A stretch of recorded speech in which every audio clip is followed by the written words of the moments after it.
Bismillahirrahmanirrahim.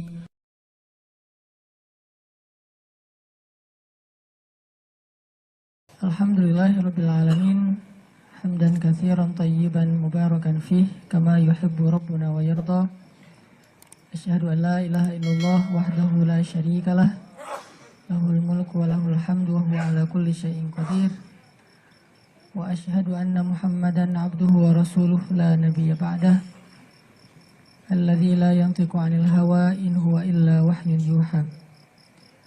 Allahumma salli wa sallim wa barik ala sayyidina Muhammadin wa ala alihi wa sahbihi wa man tabi'ahu ila yaumiddin. Teman-teman sekalian, jamaah salat zuhur yang dirahmati Allah Subhanahu wa taala. Kadang Allah di dalam Al-Qur'an mengumpamakan hubungan antara kita dengan Allah itu dengan bahasa dagang atau dengan bahasa bisnis. Dan kenapa Allah menggunakan analogi dagang atau bisnis dalam hubungan hamba kepadanya? Karena Allah Subhanahu wa taala Maha Kaya. Jadi kalau Allah kekayaannya tanggung, Allah nggak akan nawarin kita perdagangan yang murni keuntungannya hanya untuk kita. Salah satu ayat perdagangan di dalam Al-Quran tentang kita dengan Allah itu misalnya surat As-Saff, ya ayyuhalladzina amanu hal adullukum ala tijaratin tunjikum min adzabin alim. Wahai orang yang beriman, mau nggak kalian aku tawarin satu tijarah. Tijarah itu dagang. Orang yang berdagang itu namanya tajir. Terus jadi bahasa Indonesia tajir, kaya raya. Dalam bahasa Arabnya tajir itu artinya pedagang. Jadi dagang sayur juga tajir. Kerjanya apa? Tajir. Padahal jualan hal-hal yang sepele. Kayak di Arab jualan siwak gitu. Itu namanya tajir siwak. Jadi dia kaya raya gara-gara siwak. Ini tijarah. Tunjikum min azabin alim. Perniagaan yang bisa menyelamatkan kalian dari azab yang sangat menyakitkan, yaitu azab api neraka. Sehingga karena Allah menggunakan bahasa dagang dengan hambanya, dan Allah itu ghaniyun, syakurun, terus raufun, rahimun, wasi'un, apalagi karimun, jawadun, banyak sifat-sifat dan nama-nama Allah yang mulia yang ada hubungannya dengan tijarah, dengan tawaran berdagang. Dan semua nama itu harusnya jadi semacam motivasi dan jaminan buat kita bahwa kalau berdagang dengan Allah itu nggak bakalan rugi. Pertama, Allah itu ghaniyun, yang maha kaya. Jadi nggak akan mungkin kita ditunda-tunda bayarannya karena uangnya belum cair. Karena ternyata dananya nggak bisa diambil misalnya, atau dananya mandek dan segala macam. Nggak mungkin, karena Allah ghaniyun. Jadi hartanya itu nggak tanggung. Kalau kita berdagang atau berakad dengan makhluk, ada kemungkinan kita akan sedikit dikecewakan atau bahkan sangat kecewa karena bukan hanya dia orang yang jahat, kadang dia orang baik juga bisa ngecewain kita. Kenapa orang baik bisa ngecewain? Karena dia manusia. Dia ngecewain kita bukan karena sengaja, tapi karena keterbatasan dan kekurangannya. Kayak kita berakad pinjam-meminjam dengan teman kita.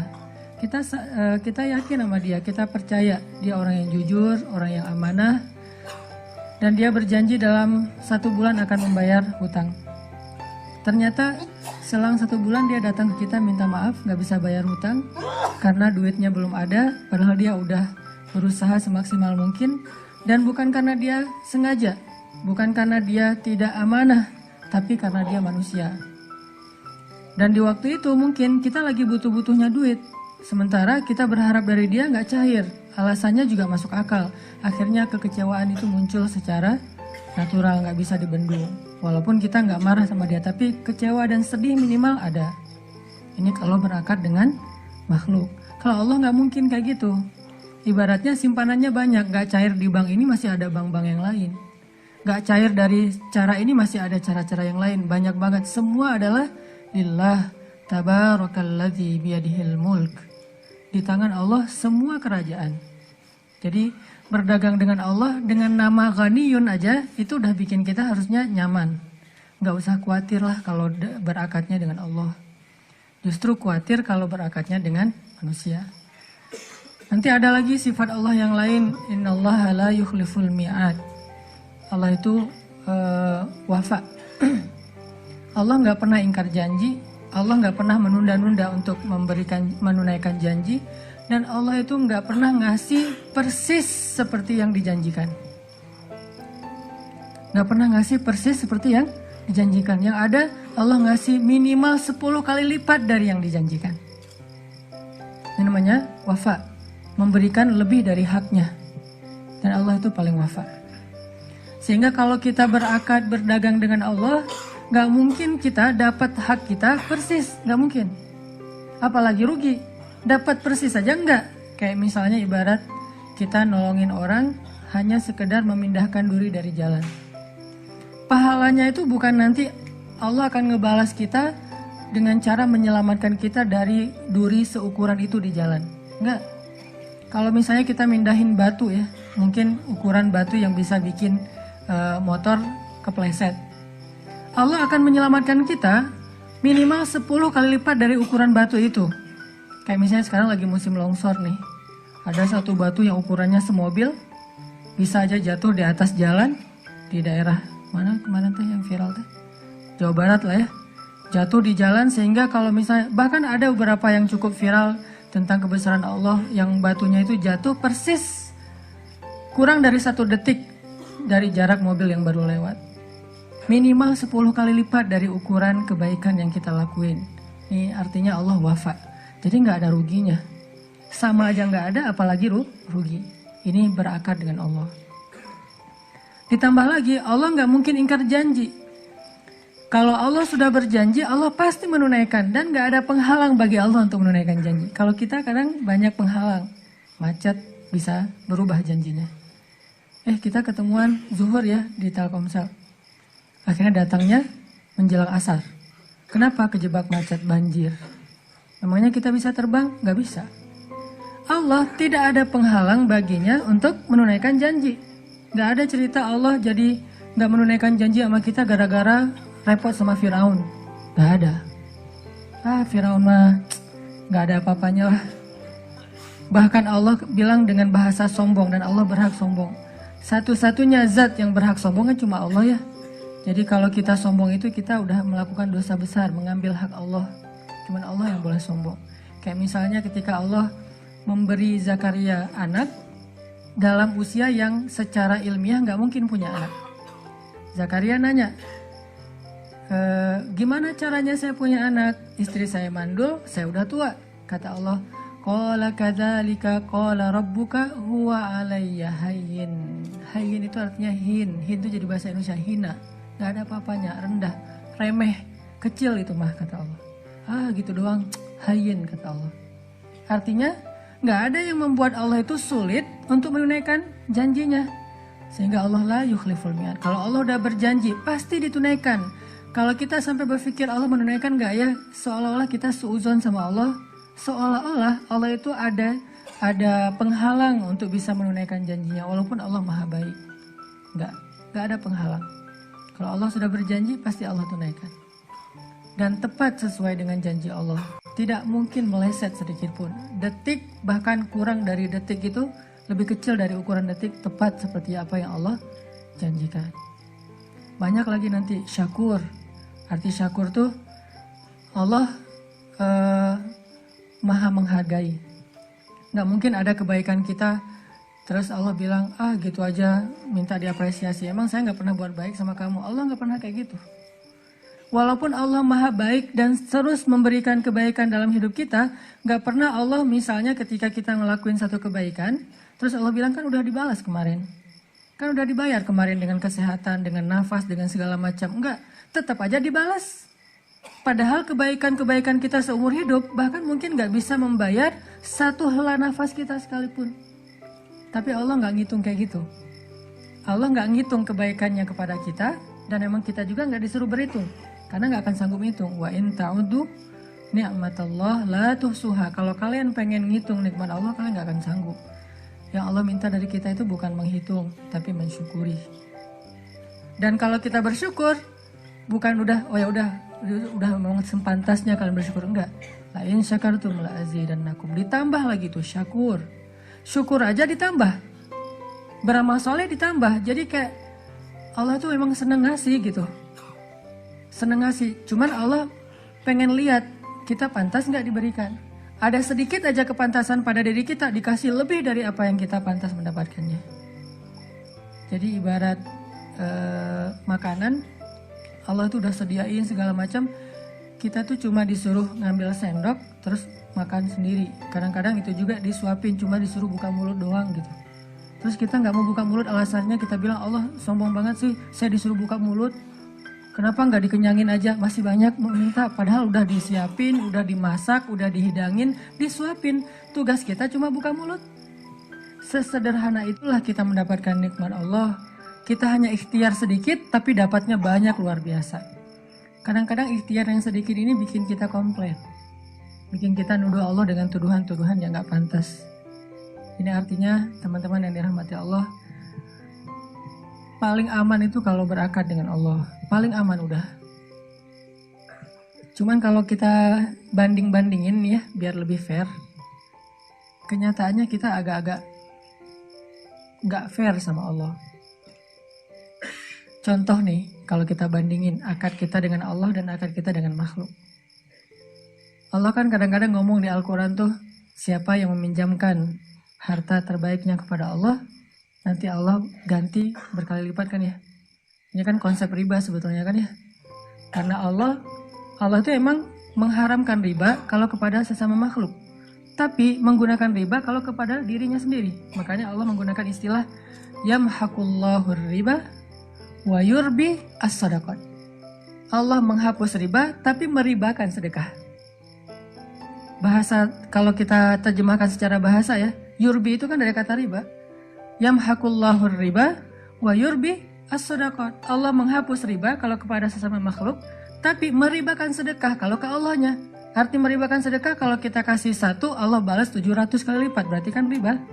Tapi kalau dengan Allah nggak masalah. Kenapa? Allah nggak akan terzolimi oleh riba kita. Orang Allah maha kaya. Tapi kalau makhluk diribain, kan jadi sulit buat dia, jadi zalim. Kalau Allah tidak masalah.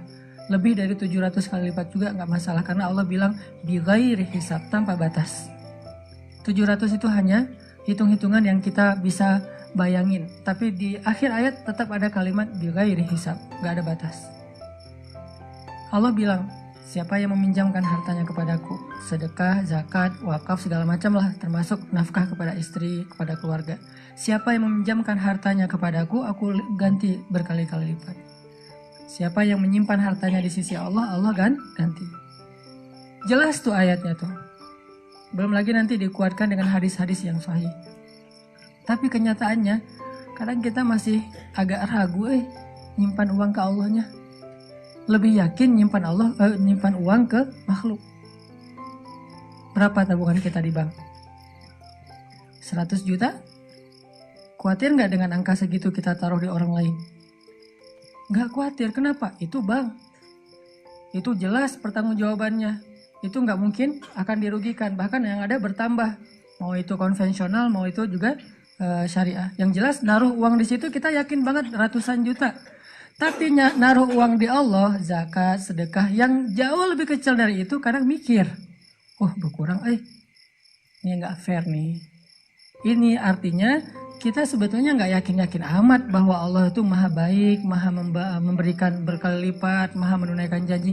Nggak yakin-yakin amat, walaupun lisan kita terus mengatakan sadaqallahul azim, sadaqallahul azim. Kan kalimat sadaqallahul azim itu kalimat tasdik ya, kalimat pembenaran. Dan dia boleh diucapin di setiap habis satu ayat juga boleh, nggak harus di akhir bacaan. Walaupun kebiasaan di Indonesia mah sadaqallahul azim itu penutup bacaan kan. Kalau misalnya ada yang baca Qurannya lama banget, terus ada yang nyindir dari belakang, sadaqallah, sadaqallah gitu kan ya, biar nutup gitu bacaannya. Padahal sadaqallah itu artinya maha benar Allah kan dia membenarkan, tasdik. Dan orang yang selalu mentasdik itu namanya siddiq, seperti Abu Bakar as-Siddiq. Bisa aja kita bilang alif lam mim, Allahu alam wa sadaqallah. Dzalikal kitabu la raiba fi, sadaqallah. Hudal lil muttaqin, sadaqallah, bisa aja walaupun gak harus selalu dengan lisan, tapi dalam hati juga boleh. Yang jelas kita selalu bilang dengan lisan kita sadaqallah, sadaqallah, sadaqallah, tapi kenyataannya kita gak bisa bohong lah. Di hati kita tuh sebetulnya gak yakin-yakin amat bahwa Allah itu maha benar. Ini yang kita perlu bangun. Makanya buat saya, belajar mengenal Allah, belajar akidah itu bukan belajar teori tentang Allah, rububiyah, uluhiyah, asma, sifat, itu wawasan lah. Dan itu dipelajari oleh para ulama. Tapi yang paling inti belajar akidah itu adalah belajar yakin sama Allah. Kadang kita nggak tahu istilah rububiyah, tapi yakin banget sama Allah yang maha memelihara. Kita nggak tahu istilah uluhiyah, tapi kita muwahhid banget ke Allah, nggak pernah menyekutukannya. Kadang kita nggak hafal semua asma dan sifat-sifat Allah Subhanahu Wa Taala, tapi kita selalu yakin dengan janji-janji Allah. Itu orang yang sudah berakidah dengan baik. Tapi ada orang yang rububiyahnya paling ahli, bahkan dia menulis buku tebal, doktor di bidang rububiyah, doktor di bidang uluhiyah, doktor dalam asma dan sifat. Wawasannya banyak, sehingga di Arab itu ada istilah maklamah. Maklamah itu kita terjebak di era banyak teori. Bilal itu nggak terlalu ngerti istilah-istilah rububiyah, uluhiyah, asma dan sifat. Bahkan istilah akidah itu bukan istilah Al-Quran dan hadis. Istilah akidah itu istilah para ulama. Makanya di Al-Azhar itu kita mempelajari bab mata kuliah, salah satunya tentang tajdidul mustalahat. Pembaharuan istilah, sejarah pembaharuan istilah. Istilah yang ada di Al-Quran, yang ada di hadis, istilah yang dari ulama, istilah yang datangnya kemudian, istilah yang kekinian, termasuk kayak kita ikhtilat. Bagi sebagian orang menganggap istilah ikhtilat ini istilah yang paling baku kan ya. Padahal tidak ada istilah ikhtilat di dalam Al-Quran dan hadis. Yang ada adalah istilah hijab misalnya. Tetapi tetap nilainya ada. Akidah tidak ada di Al-Quran dan hadis. Yang ada rububiyahnya, Rabbal Alamin, Rabbin Nas, dan seterusnya, uluhiyah, dan seterusnya. Tapi istilah akidah nggak ada. Artinya sahabat itu nggak ngerti wawasan tentang akidah secara luas seperti yang kita pelajari. Di semua taklim tuh ada pembahasan akidah. Sampai ada taklim khusus bab akidah, dibedah banyak buku. Sahabat nggak sedalam itu sebagian mereka. Hanya beberapa sahabat yang memang faqih dalam agama. Tapi banyak juga sahabat yang pas-pasan urusan agamanya. Cuman buat mereka ilmu itu di hati, bukan di pikiran. Sehingga ilmu itu menambah iman, menambah rasa takut kepada Allah. Makanya Allah berfirman, innama yakhsyallaha min ibadihi al-ulama. Sesungguhnya yang takut itu kan sifatnya di sini. Takut itu perasaan, bukan pikiran. Maka yang takut kepada Allah itu orang yang berilmu. Berarti ilmu itu harusnya melahirkan rasa takut, melahirkan rasa yakin, melahirkan ya rasa berserah diri, melahirkan rasa percaya. Ini berarti ilmu.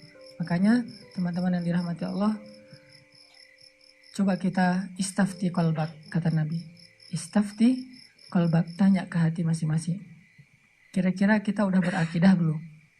Kira-kira kita layak gak disebut orang yang beriman? Salah satunya, gimana kita yakin kepada Allah dalam akad-akad hidup, dalam transaksi-transaksi kehidupan. Cara mengukurnya gampang, bandingin aja dengan manusia. Padahal kan kita bilang la syarikalah, kemudian kita bilang inna sholati wa nusuki wa mahyaya wa mamati lillahi rabbil alamin, iyyaka na'budu wa iyyaka nasta'in. Banyak kan kata-kata Allah yang paling lah pokoknya. Tapi kenyataannya yang contoh tadi aja, kita begitu tenang, nyaman, yakin menyimpan harta kita kepada makhluk dalam sebuah lembaga, bank atau apapun, tapi kita agak-agak ragu nyimpan uang ke Allah dalam bentuk sedekah, zakat, dan seterusnya. Padahal Allah nggak pernah minta 100% loh. Kalau kita mau ngasih 100% juga ada syaratnya. Nggak mentang-mentang ada cerita Abu Bakar ngasih seluruh hartanya, terus kita mewajibkan semua orang kayak Abu Bakar. Nggak. Banyak syarat. Abu Bakar udah memenuhi syarat itu. Salah satu syaratnya keluarganya ridho. Karena kalau keluarganya nggak ridho berarti zalim kan? Ada seorang sahabat pengen nyedekahin semua hartanya sebelum dia wafat. Kata Nabi, kamu punya anak? Punya. Kalau gitu jangan semuanya. Setengah boleh nggak Nabi? Kebanyakan. Sepertiga itu juga sih sebetulnya kebanyakan, ya udah nggak apa-apa deh, maksimal sepertiga, karena ada 2/3 hak orang lain, keluarga dan seterusnya. Tapi kalau keluarga udah pada ridho kayak Abu Bakar, istrinya juga Asma bintu Umais, tahu sendiri Asma bintu Umais kayak gimana orangnya. Dikurangin gaji presiden aja di hari gitu kan, dia ngumpulin sisa-sisa receh dari gaji Abu Bakar biar bisa akhir bulan itu beli daging 1/4 kilo aja. Ya Abu Bakar, kata Asma. Asma ini perempuan yang menikahi 3 laki-laki ahli surga, tiga-tiganya. Yang pertama Ja'far, kedua Abu Bakar, yang ketiga Ali. Jadi ketahuan ya gimana perempuan ini, suaminya aja tiga-tiganya ahli surga. Ya Abu Bakar, kita udah lama nih nggak makan daging sejak kamu jadi khalifah. Boleh nggak saya sisain dikit aja dari belanja bulanan, kalau nanti bisa beli daging? Boleh kalau masih bisa, kata Abu Bakar. Disisain receh. Uang 200 rupiah, 500 rupiah disisain. Akhirnya terkumpullah setelah beberapa bulan, bisa nih beli daging 1/4. Akhirnya dia bilang, ya Abu Bakar, sudah terkumpul nih. Kayaknya bisa beli daging walaupun sedikit untuk kita makan sekali aja. Kata Abu Bakar, astagfirullah, berarti gaji saya masih ada lebihnya. Kasih ke Baitul Mal, mulai bulan depan gaji saya dikurangin seukuran dengan yang bisa disisain. Asma bintu Umais, sami'na wa ata'na. Enggak, ceraikan saja, pulangkan saya. Enggak. Asma bintu Umais. Makanya apakah istri kita Asma bintu Umais? Dan apakah kita Abu Bakar? Kita bukan Abu Bakar dan istri kita bukan Asma bintu Umais. Jadi kita mending pakai aja teladannya Sa'ad bin Abi Waqqas mungkin. Atau Muaz bin Jabal. Atau minimal Abdurrahman bin Auf. Gimana Abdurrahman bin Auf? Minimal ya. Ketika Abdurrahman bin Auf ngelihat istri-istri Nabi ditinggalkan oleh Rasulullah, kan jadi janda nih. Dan istri Nabi kan gak boleh nikah lagi. Sehingga harus ada yang nafkahi. Maka Abdurrahman bin Auf memberikan masing-masing istri Nabi hadiah sebesar 21 miliar satu orang. Ada 9 orang. 21 miliar. Dan itu receh lah buat Abdurrahman mah. Abdurrahman kok gede banget, berapa emang 21 miliar? Emang saya pernah ngasih segitu? Lupa. Kita ngasih 1000 aja ingat sampai mati gitu ya. 21 miliar satu istri Nabi, bayangin. Jadi artinya, ini maaf ya, gimmicknya kebanyakan kemana-mana. Intinya mah, kalau kita berakar dengan Allah, gak mungkin kita rugi. Cuman mau jujur, tanya aja ke hati sendiri. Sama gak? Sama aja gak boleh sebetulnya. Masih kurang fair kalau sama. Harusnya Allah lebih ya. Tapi sama juga belum. Apakah sama ketenangan kita ketika kita nabung uang di bank dengan ketika kita bersedekah? Sama ketenangannya? Mantap gitu. Wah, sedekah misalnya dengan angka yang agak sedikit menurut kita gede. Kan itu relatif ya. Misalnya ada donasi untuk Palestina, Suriah, segala macam lah. Untuk kemanusiaan, ada untuk di Indonesia juga bencana. Kalau ngasih 100.000 mungkin kita nggak mikir. Dan 100.000 juga pulsa kita kurang ya. Kuota kita mungkin lebih dari itu. Atau sekali kita ngopi, 1 gelas udah 50.000, 60.000. Berdua sama teman kita, atau berdua sama pasangan kita udah sekali duduk di kafe itu udah 200.000. Jadi 100.000 buat kita bukan angka yang harus yakin dulu baru ngeluarin. Gak sengaja juga keluar kadang-kadang ya. Nah, parkir berapa? Jadi bukan angka yang besar lah. Coba, mungkin buat kita angka yang besar itu 1 juta.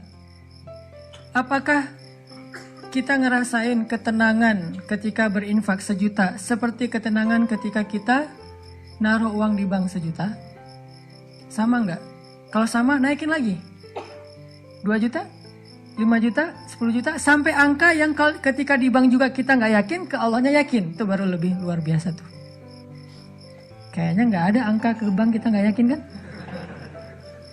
1 miliar juga kita yakin. Kalau ada duit 1 miliar, taruh di bank. Justru lebih ragu kalau disimpan sendiri. Taruh di bank lebih yakin. Berarti harusnya walaupun Allah nggak akan minta segede itu, kita nggak perlu ragu untuk berinfak di jalan Allah. Udah ngasih aja. Kalau saya punya hashtag lah ya, yang saya coba belajar ngamalin sedikit-sedikit untuk sendiri. Sedekah sesering belanja. Sedekah sesering belanja. Terutama belanja yang bukan kebutuhan pokok. Mungkin kebutuhan pokok kita sebulan sekali belanja di supermarket 1,5 juta misalnya. Sisanya kita kan masih sering belanja tuh, ngafe, belanja baju, apa segala macam. Apalagi kalau lagi keluar kota, dinas, pulang-pulang pasti minimal belanjanya 500.000. Kalau nggak 1 juta. Saya punya hashtag sedekah sesering belanja. Kalau saya belanja 1 juta, saya harus sedekah minimal 300.000 sepertiganya. Ini buat sendiri, bukan fatwa ya, bukan hukum fikih. Motivasi nih, motivasi buat sendiri. Karena nggak boleh memfatwakan lebih dari standar fikih kan. Tapi kan boleh memotivasi lebih dari standar fikih. Makanya beda bahasa fadhailul amal dengan bahasa fatwa fikih.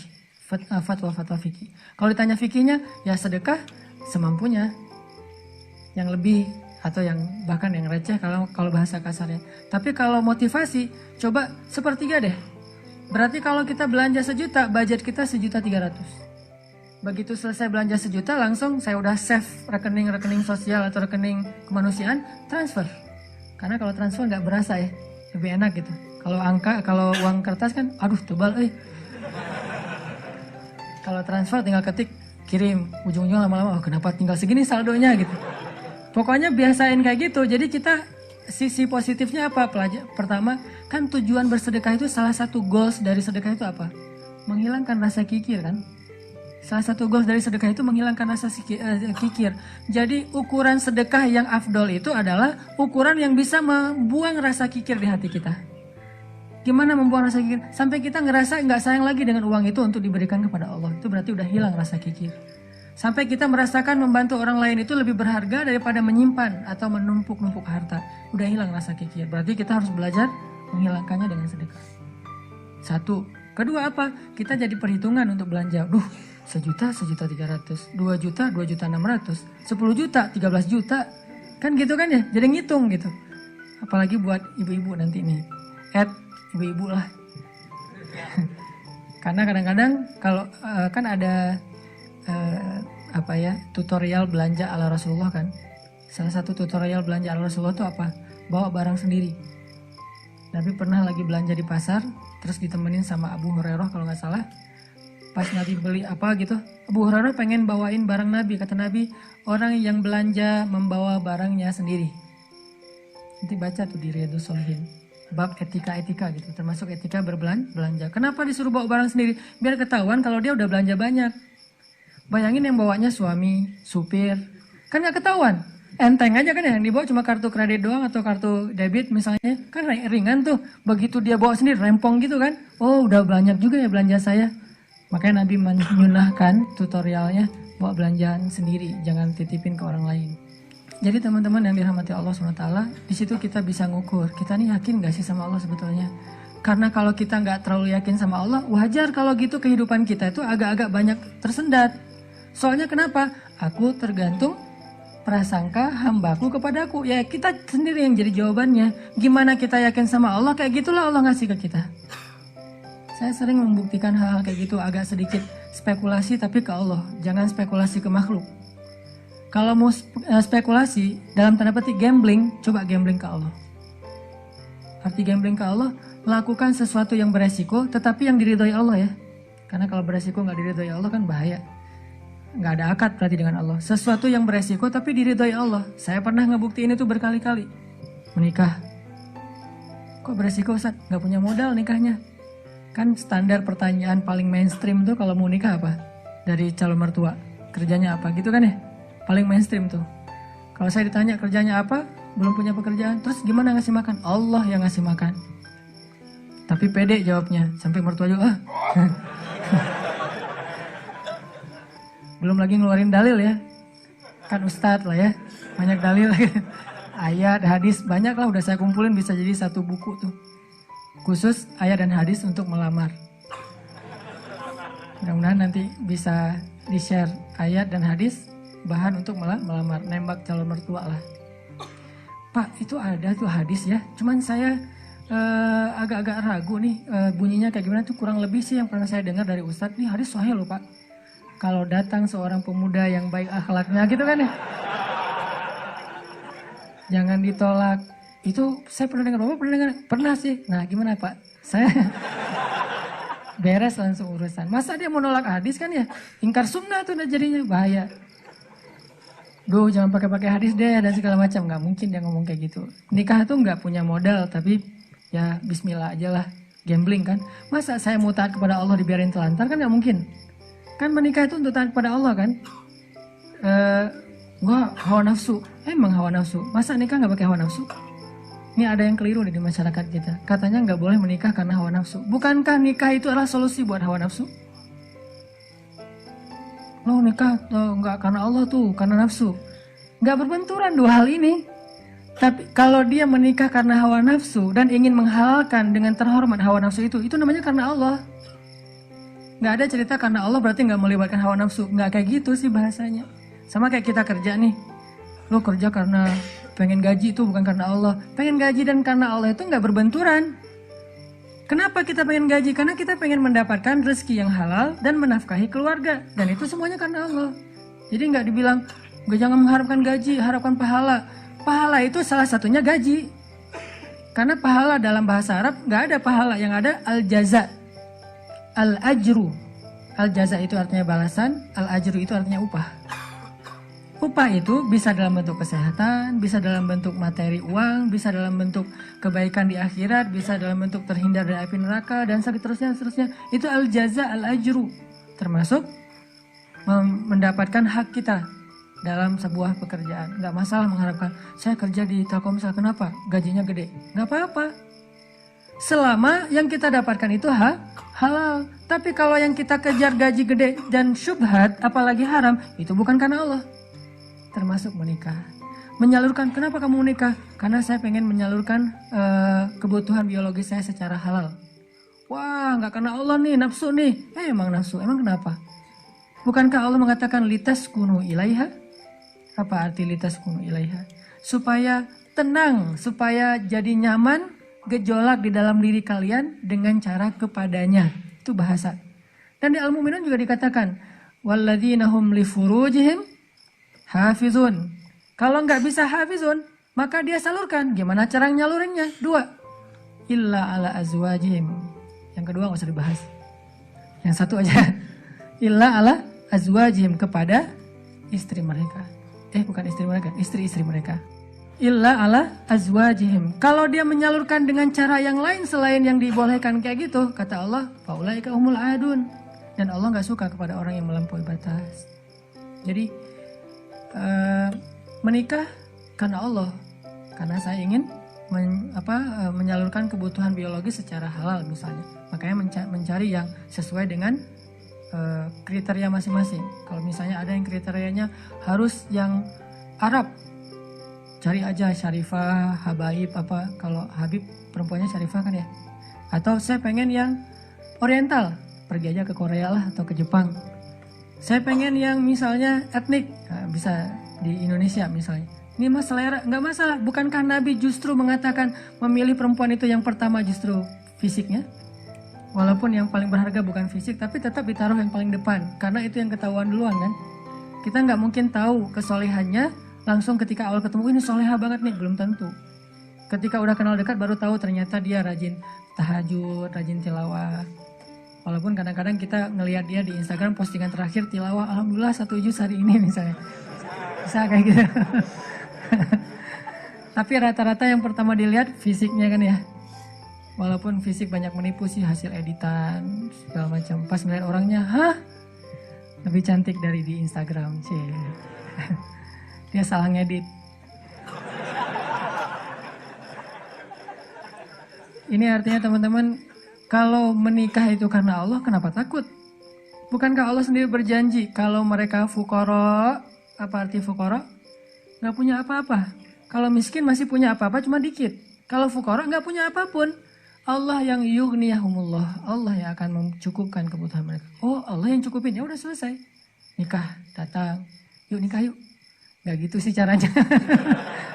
Terlalu polos kayak gitu mah pasti ditolak lah.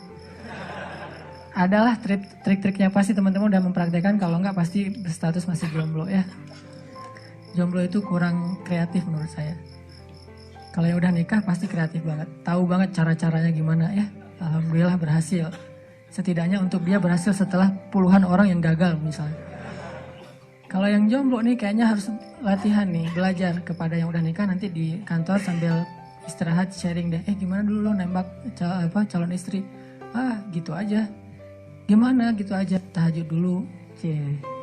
Ya Allah yang membolak-balikan hati. Hati dia memang ada di dalam tubuhnya, tapi pemiliknya bukan dia, tapi Engkau ya Allah. setahu saya nih, dia kayaknya hatinya ke si Fulan. Dah saya mah gak bisa kecuali dia. Ya Allah, ya Allah, ya Allah. Akhirnya berhasil. Dan saya ngebuktiin itu banget. Saya sering bilang, saya itu bukan tipe istri saya loh. Sangat bukan tipe istri saya. Ada 4 hal yang pantang buat istri saya. 4-4-nya ada di saya. Subhanallah. Kok bisa berhasil, Ustaz? Dia berdoa, ya Allah, jangan itu, jangan itu, jangan itu, jangan itu. Saya cuma berdoa sekali, ya Allah, please yang itu. Ternyata tiba-tiba ya, kelepek-kelepek, gak berhasil dia. Saya tanya, kenapa kamu milih saya? Bukankah 4-4-nya ada pada saya? Pertama, gak mau orang Sumatera. Katanya orang Sumatera itu keras. Saya dulu. Orang Sumatera itu keras. Orang Aceh, Sumatera, kuliah di Mesir. Nggak Mesir mah, Sumateranya Arab. Kan Arab juga ada Sundanya, ada Jawa ya. Sundanya Arab itu kayak Yaman. Itu Sundanya Arab, lembut-lembut. Sampai Nabi sendiri mengakui kan, orang Yaman itu hatinya lembut. Kalau Jawanya Arab tuh yang ulet gitu kerja tuh Palestina. Karena Palestina itu terkenal dengan keteguhannya. Tapi kalau Sumateranya Arab, yang ngomongnya keras gitu, belak-belakan, spontannya luar biasa, itu Mesir banget. Di Mesir nggak ada ceritanya kita nunggu Damri itu nggak ada. Yang ada ngejar Damri. Kita nunggu di halte, Damri ngeliat kita makin iseng tuh, dicepetin. Mahasiswa cepat begitu. Kita lari ngejar.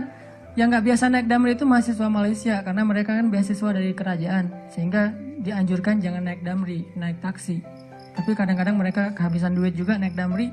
Begitu turun, berlawanan arah, itu ngegelundung tuh. Kita di atas ketawa-ketawa aja, Malaysia. Bukan negaranya ya, orangnya karena terbiasa naik taksi, naik MRT. Dan kita mah Damri, dusak-dusakan. Kalau udah ramai di dalam Damri marah-marah, sallu ala Nabi, udah sallallahu alaihi wasallam.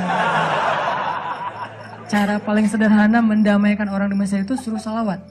Wah, humar segala macam. Mereka kalau ngomongnya kasar tuh nyebutnya humar, keledai. Karena keledai itu kan simbol hewan yang bodoh di Al-Quran kan. Ya humar gitu dan segala macam humar. Sallu ala Nabi sallallahu alaihi wasallam. Ya, mulai lagi gitu. Tapi pas salawat mereka bisa cooling down dulu dikit. Saking menghargai Rasulullah ya. Kadang-kadang ada juga yang sambil marah. Sallu ala Nabi sallallahu alaihi wasallam. Di Mesir, orang Sumatera kuliah di Mesir, kebayang kan? Udah Sumatera itu mungkin agak keras, kuliah di Mesir. Jadi wataknya tuh terbentuk dengan 2 negeri. Alhamdulillahnya ketemu orang Jawa yang mungkin beda banget dengan Sumatera. Gak mau dia orang Sumatera. Saya Sumatera. Sumatera Aceh pula. Dan Aceh di tempat markasnya GAM. Aceh PD. Dan itu kan GAM dulu banyak di situ ya. Terus yang kedua, gak mau yang kulitnya dof.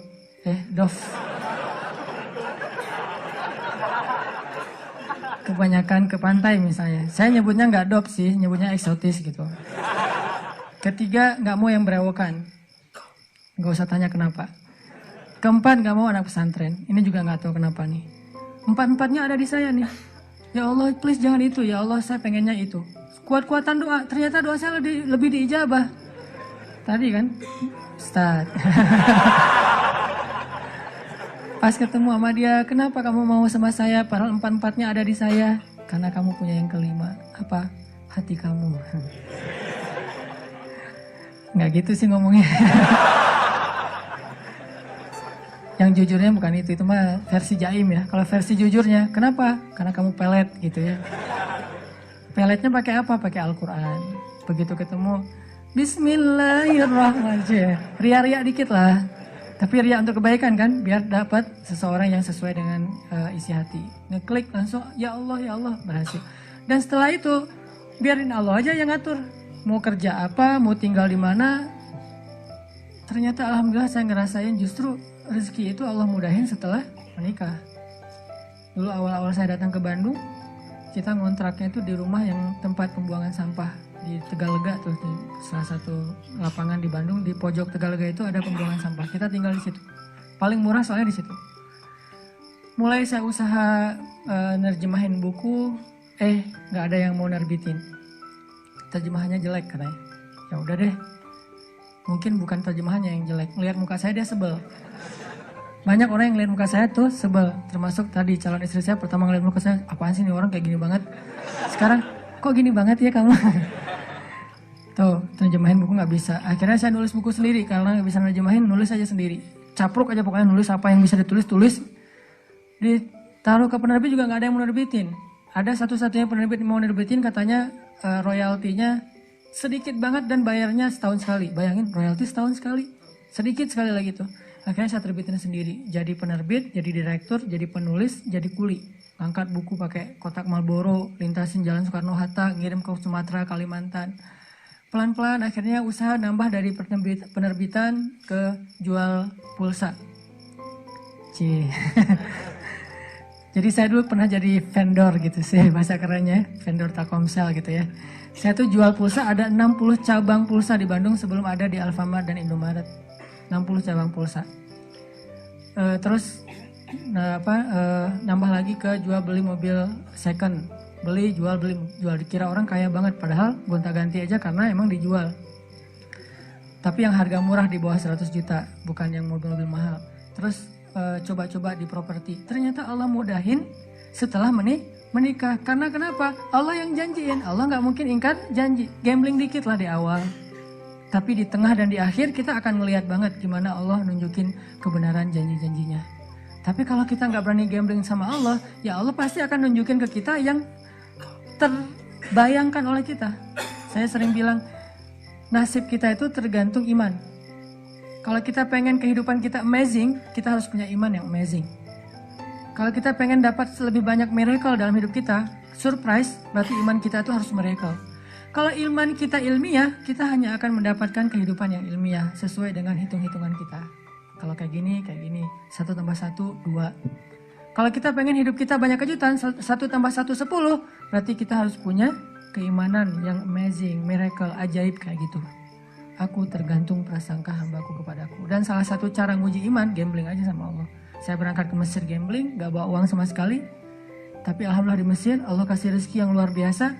Bahkan bisa ngirimin buat adik-adik di Aceh, karena ibu saya kalau telepon ibu, mak butuh apa? Adik-adik belum bayar sekolah, kirimin bayar sekolah. Mak butuh apa? Ini mau bulan puasa, di rumah nggak ada kulkas, masa beli es terus di tetangga. Berapa kulkas? 1 aja, nggak usah banyak-banyak, beli kulkas. Alhamdulillah bisa ngirim gitu. Mak butuh apa lagi? Nih kamu kalau telepon mak harus nggak enak ke tetangga. Selalu nelponnya ke rumah tetangga kan. Pasang telepon dan di rumah nanti kamu bayarnya bulanannya. Siap, kirimin. Pokoknya alhamdulillah kehidupan di rumah kita juga jadi terangkat sejak ke Mesir. Padahal pergi ke Mesirnya nggak punya modal. Modalnya apa? Allah di Indonesia dengan Allah di Mesir itu sama. Itu aja modalnya. Kalau di Indonesia saya bisa makan, kenapa di Mesir enggak? Orang Allahnya sama. Yang ngasih makan kan sama. Kecuali Allahnya beda. Berarti pendaftaran dulu, ngisi form visa dulu, segala macam kan repot kan, tapi Allahnya sama.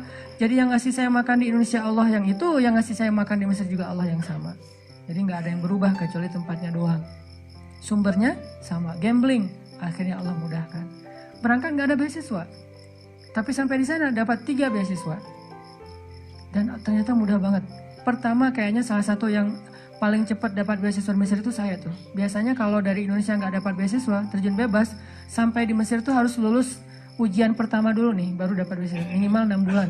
Saya kurang dari 1 bulan dapat beasiswa. Datang, seminggu pertama ditampung sama teman-teman yang seleting, langsung lamar beasiswa dulu ke beberapa lembaga. Mesir itu negara yang menengah, bukan negara kaya, tapi memberi beasiswa ke ratusan ribu mahasiswa asing. Negaranya tuh bukan kayak Kuwait, kayak Emirat, kayak Dubai, bukan. Negara biasa banget, lebih lemah dari Indonesia secara ekonominya. Tapi ngasih beasiswanya luar biasa ke mahasiswa asing, ratusan ribu, terutama Afrika. Nah akhirnya saya coba tes beasiswa, ditanya dari mana, Indonesia, bisa ngaji nggak? Karena dia pikir orang Indonesia nggak bisa ngaji. Saya bilang dikit-dikit, biar nggak ngasih yang susah-susah gitu ya. Dikit-dikit, saya bilang. Oh ya udah, coba baca surat apa? Al-Fatihah aja deh. Ya, Al-Fatihah mah insya Allah lah ya. Al-Fatihah baca, saya pakai irama Al-Ghamidi. Bismillahirrahmanirrahim. Alhamdulillahi Rabbil Alamin. Dia nangis. Wah baper Yang ngetesnya nangis. Masya Allah, orang Indonesia bisa ngaji. Ceplok langsung beasiswa. Oh, mudah gening dapat beasiswa. Saya datang lagi ke lembaga yang lain. Beasiswa, bisa ngaji? Dikit-dikit. Ya udah coba ngaji surat apa? Terserah. Al-Ikhlas boleh? Boleh, Al-Ikhlas. Al-Ikhlas, Al-Falaq, Al-Fatihah. Lulus, alhamdulillah ya.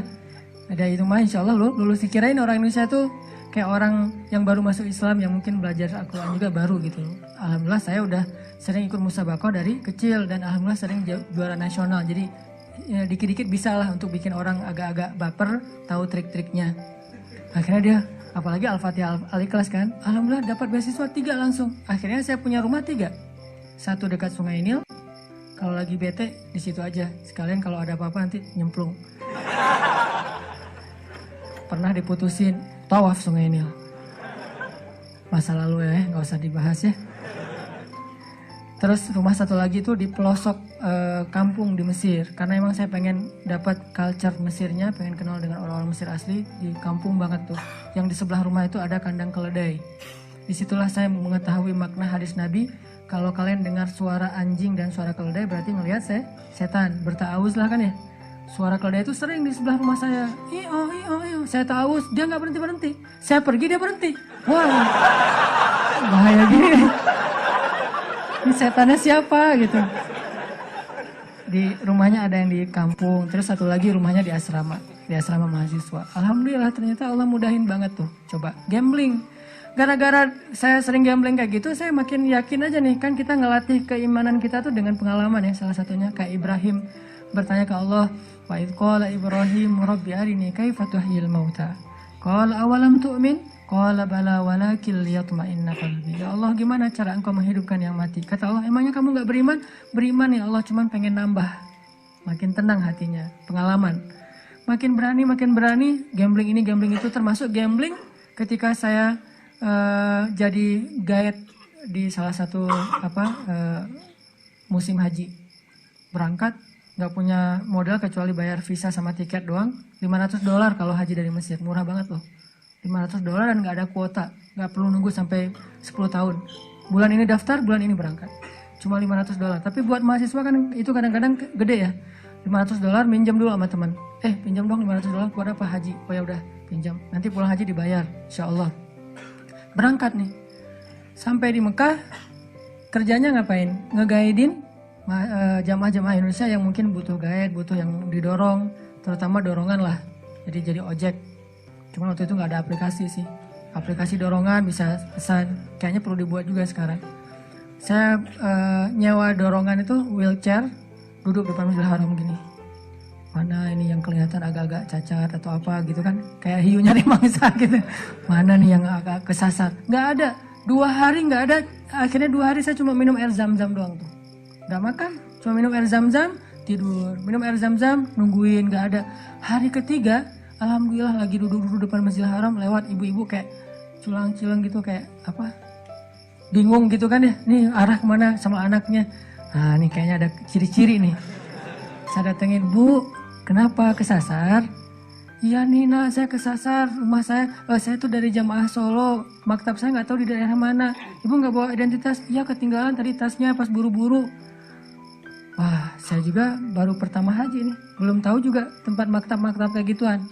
Tapi bismillah lah gambling karena Allah. Makanya kalau berani gambling sama Allah, nggak mungkin dikecewain. Saya yakin banget tuh, saya buktiin. Bu, ikut saya aja, insya Allah kita cari rumah ibu. Kemana anak arahnya? Ke situ Bu. Saya juga nggak tahu. Ikutin aja. Ibu itu ikutin, jalan. Bismillah, la haula. Kan kata Nabi, la haula wala quwata illa billah itu melahirkan keajaiban kan ya.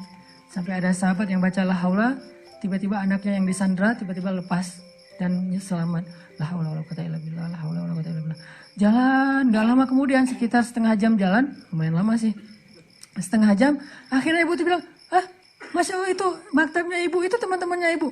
Sampai persis di depan maktabnya. Oh ya alhamdulillah, emang arahnya ke sini sih Bu dari tadi juga. Maktabnya ibu nih. Akhirnya dia datang pelukan sama teman-temannya, udah tunggu kemana aja dari pagi kita tungguin, kirain kesasar kemana. Ya saya kesasar, untung ditolong sama adek ini. Dari mana dek? Dari Al Azhar Mesir. Oh ya, alhamdulillah bisa digayadin kita dong. Alhamdulillah, insya Allah besok langsung janjian jam sebelum subuh saya udah on time di depan maktab mereka. Datang, alhamdulillah besoknya kita guidin, terus kalau ada pemotongan hewan kurban kita potongin, dapat rezeki dari Allah. Gak mungkin saya datang ke rumah Allah pertama untuk ibadah, kedua untuk mencari rezeki. Bukan buat saya doang, buat keluarga yang ada di Aceh juga. Dan saya niatkan karena Allah, gak mungkin pulangnya tangan kosong. Tidak ada yang datang kepada Allah pulang dalam keadaan kecewa, mustahil, itu prinsip. Gak ada yang datang kepada Allah pulangnya kecewa, itu gak ada. Yang datang ke Nabi aja gak pernah pulang kecewa, apalagi pada Robnya Nabi. Nabi itu gak pernah bikin orang kecewa, yang datang kepada beliau pasti bawa sesuatu. Kalau minta sesuatu kepada Nabi gak mungkin ditolak, apalagi Allah. Jadi saya yakin nih, pokoknya saya datangnya jangankan ke Mekah, ke Mesir aja yang jauh dari Ka'bah, Allah tolong, apalagi ini di dekat Ka'bah. Walaupun awalnya Allah pengen nguji iman kita, masih percaya gak setelah 2 hari gak makan? Percaya kok tetap ya Allah, cuman lapar sih Allah, gitu. Curhat aja sama Allah, kan kita, Allah maha baik ya, jangan terlalu kaku lah sama Allah. Ya Allah, saya adalah, gak usah gitulah. Ya Allah, saya lapar nih, kan Musa gitu, pas lagi di bawah pohon di Madian. Ya Allah, saya lapar sementara engkau dan saya fakir kepada kebaikan darimu. Langsung Allah beri, bukan cuma makan, sampai istri juga dikasih sama Allah. Akhirnya pulang-pulang alhamdulillah bisa bayar hutang. Mak, butuh apa? Kirimin. Setiap tahun kayak gitu. Pulang dari Indonesia, dari Mesir kayak gitu, sampai sekarang hidup suka gambling. Sehingga angka 1/3 dari uang belanja itu kecil kalau dengan keyakinan kepada Allah, nggak mungkin ngecewain karena udah terbiasa kayak gitu. 1/3 mah pasti digantilah ntar lagi juga. Ketika ada musibah dikit, berakatnya dengan Allah. HP saya waktu itu harganya sekitar 1,5 juta, jatuh nih.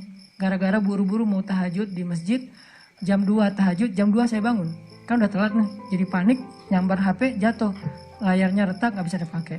Saat itu juga saya bilang, Allah beri saya pahala dalam musibah ini, beri saya ganti yang lebih baik darinya. Tenang udah, sholat tahajud, subuh, pagi-pagi diganti dengan Note 5 yang waktu itu harganya masih 10 juta. Allah kasih cash dalam hitungan jam. Tergantung prasangka kepada hambanya. Dan jangan selalu mengidentikan bahwa pemberian Allah itu sedekah. Enggak. Bisa dikasih sebuah proyek, bisa dikasih lewat sebuah mungkin ada orang yang dulu udah lama, kita udah lupa juga dia punya utang sama kita, tiba-tiba bayar. Banyak cara lah buat Allah. Saya pernah mobil saya diserempet sama aparat. Dia yang salah tapi dia yang marah-marah. Nabrak dari belakang, wah ditabrak, dia turun duluan, marah-marah duluan, nyuri start gitu. Pas saya, wah ini aparat, mau diramein susah, ya udah deh.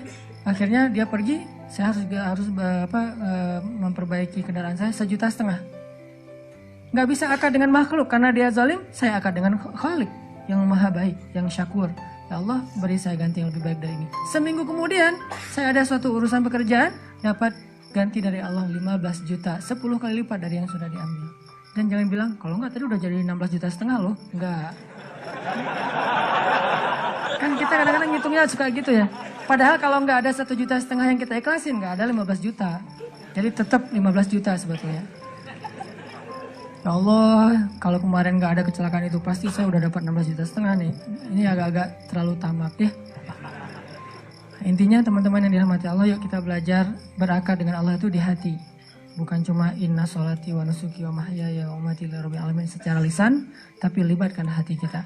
Kalau berinteraksi dengan makhluk, berakar dengan makhluk lewat lisan. Saya terima nikahnya gitu kan ya. Nikah, apa aja lah pokoknya. Lisan kan. Tapi kalau dengan Allah, hati. Karena kalau nggak melibatkan hati, nggak sah akad kita dengan Allah. Walaupun lisan kita ngucapin yang paling manis sekalipun. Karena orang munafik lebih manis dari itu. Nanti baca di surat Al-Munafikun. Gimana kata-kata orang munafik. Baca lagi surat Al-Jumu'ah. Baca lagi surat-surat lain tentang orang munafik. At-Taubah. Banyak kan cerita-cerita orang munafik yang lisannya baik. Tapi hatinya gak terlibat. Maka Allah mengatakan. Fi qulubihim marad. Yukhadi'un Allah. Yuk kita berakar dengan Allah. Dengan melibatkan hati. Yaitu yakin. InsyaAllah dengan begitu Allah akan tunjukin keajaiban dalam hidup kita, memudahkan urusan-urusan kita, memberikan kita kebaikan-kebaikan yang tidak terhingga. Itu aja yang bisa saya sampaikan. Barakallahu li wa lakum. Wassalamualaikum warahmatullahi wabarakatuh.